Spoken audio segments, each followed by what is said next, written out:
Hey guys, what's going on? It's HEI Shipyard. I've been talking a lot in Discord about the combat system, and we just had the Gatling gun and everything else come in relatively recently, and I think now has been the time, like the guy in there that's doing the light panels or cable.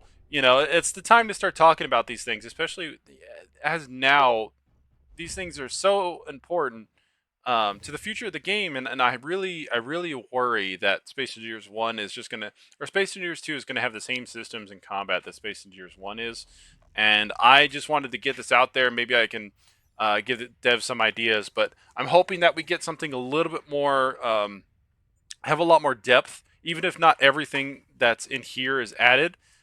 Merrick did talk about in one of his posts, and I'll link it in the bottom, about them wanting to expand the system. So here is that expanded system. Space Engineers 2, a combat system design proposal. A systems-based approach to ship combat. Section 1. Ooh, where'd it go? There we go. Traditional combat systems in space sandbox building games like Space Engineers 1 often rely on simplified hit point based damage models. While functional, these systems limit the depth of engineering decisions and reduce combat to numerical exchanges, thickness of blocks, or the amount of weapons that you could stack on one side. This proposal outlines a system driven combat model where survivability is determined by the interaction of multiple mechanics: armor design, weapon rolls, heat management, and signature detection. The goal is to transition combat from a health pool model to a dynamic engineering system, where ship design directly influences combat performance. Rather than treating ships as static objects with durability values based on the amount of armor that you stack in one side, this system treats them as engineered machines. Protection, detectability, heat load, power demand, and combat effectiveness all emerge from how a ship is built and how it is operated. All right, so you better buckle up. This is going to be a long one. I have two outlined armor systems, and you'll probably recognize where I pulled these from. So I'm going to give you two different options in here, and I'm going to read it off. This is the armor system, a realistic armor system. Option one: armor is defined by three critical values: the armor value, the hit point of the associated block, and the angle of armor relative to the incoming threat. Armor value represents resistance to penetration. Health represents the ability of the armor to sustain repeated impacts, and the angle of the impact determines how effective that armor is against incoming fire. If you play War Thunder, you know where I'm going with this. Armor block stacked value across layers. Each block behind another contributes to the total resistance that the projectile must overcome. This stacking behavior is a core part of the system and must be carefully balanced. And then I have an idea. Basically, in one of the games that we play is the 1 meter by 1 meter block. It has a less efficient health pool than the 1 meter by 4 meter, and that's from the depth. So stuff like that you could do to kind of balance small versus large grid. I think the resistance modifier should probably be the same between both, with the health pool of the bigger ones being better, obviously. This creates a natural incentive towards mid-size and large ships construction while maintaining consistency across small grid scales. And that's super important considering the scales of ships that we're going to be having in the future. The mid-ship resurgence is going to be happening in this game because of the unified grid system, and I think we really should think about that moving forward. Each weapon has both a penetration value and a damage value. When a projectile impacts armor, the system evaluates the total stacked armor value, the weapon penetration value, and the impact angle. The angle-based system introduced a scaling check. When a round impacts armor, the system evaluates whether the angle is sufficient to allow penetration or force deflection. This is determined by comparing the effective armor thickness increased by the angle. The angle. Oh, This is determined by comparing the effective armor thickness increased by the angle and the weapon's penetration value. At shallow angles, armor becomes more effective due to increased effective thicknesses. At more extreme angles, penetration becomes increasingly unlikely beyond a defined threshold. The projectile enters a deflection condition and is unable to penetrate regardless of the raw penetration value or the type of weapon that you're shooting. This creates three functional regions: the penetration region, the degradation region, and the deflection region. This system allows armor geometry and ship design to directly influence survivability. Armor resistance represents the reduction in damage received. Health represents the ability of the armor to sustain repeated impacts, and the angle determines how effective the armor is against incoming fire based on set angles of impact that have a chance to bounce or deal damage depending on the weapon used and the armor being impacted. Alright, off to section 2. So I think this one might be a little bit easier to actually implement and a lot less math. So if they do something, I would bet that they do something like this. Option 2, the angle-based armor damage and damage resistance system. Armor is defined by 3 primary attributes: damage resistance, health points, and impact angle relative to the incoming threat. Each weapon is defined by 2 key parameters: the damage value and the penetration angle preset. So think, it can't pen at 20, it can pen at 45, it can pen at 90, stuff like that. And that would scale with, let's say, the armor resistance value and its own little math thing that it does with the armor stacking. Impact evaluation. When a projectile impacts armor, the system evaluates the following: the stacked armor resistance, for example, 2 armor blocks in depth provide increased resistance to the connected blocks, such as, say, plus 50% resistance. And then the weapon penetration angle thresholds, which I just explained, and then the impact angle of the actual weapon impacting. The angle-based interaction. The system performs an angle-based check to determine the outcome of the impact. At shallow impact angles, armor effectiveness increases due to higher effective thickness, and as the impact angle becomes more extreme, the likelihood of penetration decreases. Beyond a defined threshold, the projectile enters a deflection condition and is unable to penetrate regardless of weapon damage. And this would scale based on weapons. So, for example, railguns would have a significantly easier time going through pretty much everything, whereas, let's say, Gatling guns could, let's say, have a chance to deflect it, 45 degrees or something like that. Interaction states. This results in 3 fundamental regions. The penetration region, the projectile penetrates and applies full damage. The degradation region, the projectile penetrates but does reduced damage due to the angle and resistance. And the deflection range, the projectile is unable to penetrate and deals no damage. Post-penetration model. If a projectile successfully penetrates and transitions into a health-paced damage model, each projectile is assigned a remaining penetration health after the initial impact. As a projectile travels through armor, this value is reduced based on the armor resistance and the number of blocks penetrated.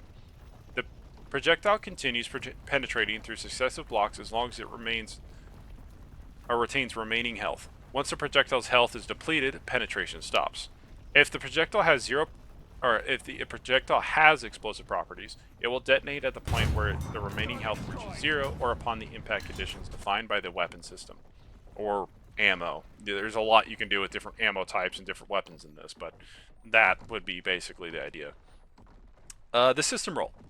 This system allows armor geometry and ship design to directly influence survivability. Damage resistance reduces incoming damage. Health points determine how much damage the armor can sustain over time, and impact angle governs the effectiveness of the armor during each interaction. Projectile health determines how deeply a successful hit can penetrate into the structure, and armor stacking or resistance would basically say how much or how good is this armor designed, right? It is. Oh. And now we get into some of the cool stuff that I've come up with. So, if you notice, a lot of these ideas are kind of put together by the community, and I've taken a lot of inspiration from a lot of different people on this. I've talked a lot on Discord with a lot of different people about how these kind of systems could work, and I think I've seen a couple posts out there for some of this stuff, but I wanted to kind of put it all together because none of this stuff really works individually, but all put together, one thing works really nicely. So let's talk about armor coatings. Armor coatings are applied using a dedicated block upgrade tool that functions similar to the paint system. Now, this would have like a craftable component per the upgrade that you're trying to do per block. Coatings introduce additional behavior layers on top of base armor without changing the underlying block. Excuse me. Examples include titanium plated, increases armor value without really giving any degradation or negative values. Signature absorbent coating reduces the signature of contribution of the block. So let's say you could put that on reactors and other like power blocks, but maybe they decrease the power output by 10% or something like that. And then you could do crazy stuff like depleted uranium coating, where your reactors pump out spent uranium now, and you can make super heavy armor, but it also costs mass, so it significantly increases the mass of the armor value or the armor block. The system allows armor to be tuned for different roles such as survivability, stealth, or weight without requiring entirely new block types. And for weapons,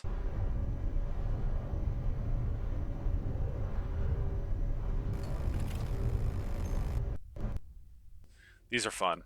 Weapons are defined by size restrictions, role, and heat generation. Each weapon system exists with a defined role rather than acting as a general purpose solution.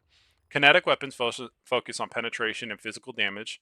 Energy weapons are divided into two distinct categories, and this is new for Space Engineers too. This is a completely new recommendation. You have two different types. You have capital class energy weapons, things like railguns, like a beam weapon or something like that, or a pulse laser, and then you also have small point defense systems designed for tracking and interception. This would be good roles for these weapons. I don't think we should have like laser turrets or something like that. Sustained kinetic weapons provide either continuous fire with low penetration values, but consistent pressure over time, or high damage, high penetration at the cost of reload and power consumption. Think your railgun and your battle cannons. Each weapon system is balanced through penetration capability, damage output, and heat generation. Weapons are not only defined by damage, but how they interact with armor and heat systems. And here we get to heat. Everything beyond this is pretty much icing on the cake. This is fun. Heat management systems. All active systems generate heat. This includes thrusters, weapons, and industrial blocks, and power systems. Each system has both natural heat generation and natural heat dissipation. Some systems, such as reactors, include onboard dissipation, allowing them to operate under moderate loads without overheating. However, under maximum load, additional cooling systems are required. Weapons generate significant heat but have very low dissipation. This requires external systems to manage sustained firing. The heat system is designed to sit on top of everything else and acts as a secondary layer. It's not intended to dominate gameplay, but introduces meaningful trade offs to what you're doing. One of the most important interactions that heat directly Oh, one of the most important interactions is that heat directly increases signature. A ship operating at maximum output across all systems will generate significantly higher signature compared to one operating efficiently. Heat dissipation systems. Active cooling. Active cooling uses dedicated heat exchanger blocks. They pretty much operate like batteries or something else like that, and the same size profiles that you have of the batteries. And they operate similar to the batteries. You have the power cells and stuff like that you could do, but they also pull heat directly from the grid, and they process and remove heat. These systems require water or ice as a resource, either through direct tank connection or integration with the O2H2 generators directly processing the ice. Heat exchangers are designed to handle large heat loads from reactors, weapons, and industrial systems. Depending on the operational load, multiple units might be required. And this depends on what the ship is intended for: industrial, combat, that kind of thing. Even stealth, you could overachieve on the cooling system and really, really reduce your signature output. Passive cooling. Passive cooling is handled through radiator blocks. These blocks must be placed on the exterior of the ship. They continuously dissipate heat. They require no power or resources to operate. Radiators should be similar in size, the form factor to solar panels, kind of ish, allowing them to be integrated into ship hulls without really significantly altering their shape or aesthetic. They are effective for low to moderate heat loads and serve as a baseline cooling system on early game technologies. Radar and signature, a scanning system. All blocks that consume or produce power generate signature. Signature represents how detectable a ship is based on its current operational state. Signature sources include thrusters, reactors, weapons, and industrial systems. Signature scales dynamically based on usage. That's you thrusters, that's you reactors. Environmental signature modifiers. Signature and detection are influenced by environmental conditions, introducing spatial gameplay elements and encouraging tactical positioning. Let's say, for example, any asteroids.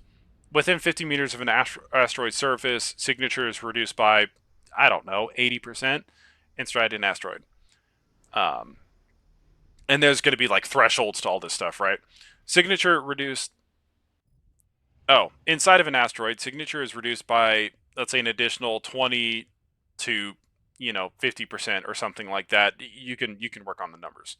Asteroids act as a hard occlusion and stealth structures. So basically, if you're have a ship and there's an asteroid right in front of you, you can't see past that asteroid. Asteroid fields and belts. Detection range is reduced due to interference. Exactly what I was just saying. Signature clarity is degraded, and signature is reduced by an additional up to 20 to 55%, depending on just kind of a global attribute. This creates areas where sensor reliability is reduced, encouraging close range engagements and tactical maneuvering at close ranges using cover and concealment. Gas clouds and other volumetric game regions apply global signature reduction and reduce sensor range and accuracy. Planetary environments. This one's important. All signature reduced by approximately 90%. Subsurface, or kind of a threshold layer. Yeah, sneeze. Below defined below a defined altitude or terrain layer, the signature is reduced by an up to 99% or fully masked. So this would be like below the surface of a planet or at like sea level or whatever. Anything kind of below that, or it kind of gives you a nice like stealth gameplay for like rovers and stuff like that, to where you can kind of go around without really worrying about it too much. Passive and active detection. Passive scanning. All ships are inherently equipped with passive scanning. Based That's based on the XYZ dimensions of the ship, and larger ships have larger passive scan profiles. So the bigger the ship, the better the passive scanner is by default. Detection behavior. At long range detection, you only get a detection cone. You don't really get the exact position, and you get minimal data. So think of like a cone kind of going kind of small side on your ship and then large side towards the signature, like that kind of thing. There's no like indicators that that ship is there. Um, at closer range, this kind of changes into like a bubble, and it provides and the closer you get, it provides the approximate size, the signature level, and whatever active systems there are. So, for example, if you're just boosting across the system, power hungry, full thrusters at max, you can see that this person has a certain amount of reactors, or a certain estimate of how many reactors they have based on the power output, and then how many like larger weapon systems that ship might have based on the signature. And there's a bunch of different stuff like behind the scenes you could do with that, but just kind of a general example. And there is resolution scaling. So detection quality increases with the target signature, so their output, and then the proximity to that target or you. Active scanning. Active scanning emits a scan pulse. This dramatically increases your own signature and it exposes the scanning ship. So this kind of introduces a risk versus reward gameplay, and it improves it. So the active scan improves the detection clarity, but it makes you detectable significantly more so. So think of your signature skyrocketing when you ping a certain direction. Targets may gain better resolution on the scanner, right? They'll know that you're scanning. They might not have the information of the ship, but they'll know that there is something that way that just saw you. That's what the idea is, right? And there's basically two modes. So you have an omnidirectional full area 360-degree a scan. That's and you get the highest signature spike. So this is you ping and you see everything around you, obviously with the exception of stuff that's masked by asteroids and stuff like that, right?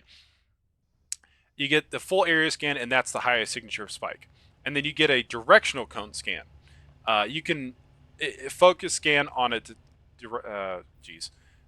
So this is a focus scan on a detected signal. So like say, let's say that 50 kilometers away you have like a cone that's going out towards that direction or something when you switch into your scan mode, and you want to know what that is. So you can kind of select. You can use a button to select that particular signature, and then do a directional cone scan in that direction for that signature. And this is a focus scan or a detect on a detected signal. This isn't just something that you can just do in that direction. So you either have the omnidirectional or you have a passive scanner that detects something and then you can scan it. Um, this is a higher resolution scan. So this ping, depending on their signature and how far they are, will give you all the information of the ship. So the XYZ, uh, like how many reactors it might have, and how many like larger weapons. This would not be able to tell you how many like Gatling guns and stuff like that until you're super close range if you wanted that info. So things like how many XL thrusters they have, how many reactors they have going. That kind of like, if you were to look at a ship, that's what you could tell. That's kind of what it gives you. And then this also gives you a target localization model. Targets are not presented as exact locations. They're kind of directed cones for distant signals and then localized bubbles for closer signals. So let's say that there's something in that direction that just got closer to you. Um, it changes from a cone to kind of a big sphere. So in that general area, there's a signal that you now know is within a certain range of your passive scanner. So let's say anything within 30 to 50 kilometers, it gets that cone, and then let's say anything below 30, you kind of get a really big sphere of what that is, and then it kind of gets smaller and smaller and smaller and smaller the closer you get. Players must interpret detection data rather than rely on exact markers, and this is a big change from Space Engineers 1, and I think this would be a really good one. At least until the target is within a combat distance, so let's say 10 to 20 clicks. System integration. All systems are interconnected. Heat increases signature and limits the amount of weapons that you can have on one platform. Weapons generate heat and spike signature, and thrusters increase heat and signature under load. Obviously, you can expand this to anything industrial, all the power output stuff that you have on your ship, all that stuff. Detection, survivability, and combat effectiveness emerge from the interaction of these systems. What does this do? This system creates emergent gameplay driven by engineering decisions on the ship that you're building. Ships naturally specialize based on how systems are balanced: stealth versus power, armor versus mobility, sustained combat versus like hit and run hit and run ships. Ship design becomes the defining factor in combat performance. Instead of just slapping an armor rig together, you can do angled armor. You can have stealth ships that you can just power down and kind of coast into your thing. You have the decision to actively scan something that you see, but it's not just this. Oh, you're within 10 clicks. You could see everything now. It's there's something that direction. There's something that direction. I don't know what it is. Let me make a decision to actively scan that or go closer to that to be able to get the resolution that I'm looking for on what that is. Whether it be a POI, let's say a cargo ship, one of the AI ones, or even, just a player's base or something that's sitting on the side of an asteroid, all that stuff. And this makes combat no longer about the defined hit points that a block has or how many heavy blocks that you stack back to back to back. It becomes an engineering problem where design, operation, and the system or action determine survivability and effectiveness. Ship design decisions become as important as player skill. And that directly, I mean, that's the biggest thing you want from a sandbox game. Combat in itself is not necessarily the most important thing that this game is going to do, but the systems that get you to combat, I think are going to be one of the most important. So you can do ore detectors and stuff like this. You can do scanning for ore detectors. There are so many layers that you could add on to a system like this to really make it just really great. And Space Engineers 2 has such potential in this particular regard that I think we all need to be really talking about what we want from this game. If they just do what they did with Space Engineers 1, where there's no scanning, you just pop up on a cargo thing, it just pops up. There's no player interaction. That's kind of boring, to be honest. Like think of it this way, right? So imagine you go on one of your first missions on the first time user experience, and you have your little puddle jumper, right? And it says there's a base in that direction that you need to scan down in the asteroid field, and you need to go there and do this mission, right? So it gives you the opportunity to go in that direction. It gives you a general direction, right? And it changes the way that you do things. Instead of just getting an icon in a player space to be able to go do something, it gives you a general idea, right? And let's say the mission area is represented by like kind of this sphere. So you get a mission, it's a sphere in that area. You can see the little icon, but it's in that area. It's not this particular asteroid, but you have to scan for the signature of that asteroid. There's a lot here, man. There's a lot here, and we need to start talking about it. So I'm going to be linking out the proposal um, in its full kind of thing to the support website. They just got rid of a bunch of stuff, so I just kind of wanted to add this on here. I wanted to get a lot of people's opinions. Um, I did make one video before, but I didn't really go into depth on how exactly this all could work, and I wanted to do something really unique and good for the game. So if you made it this far, thank you for sticking with me. I will be doing an additional thing on how shields play into this with an expanded shield video at some point in the future, but I know that that was super controversial, so I wanted to get this out there as kind of the cake itself rather than the icing. With all the features and all that that I've been thinking about forever, I've been working on getting this design proposal out there for a while. So I hope it works out, guys. Thank you for watching, and you have a great one.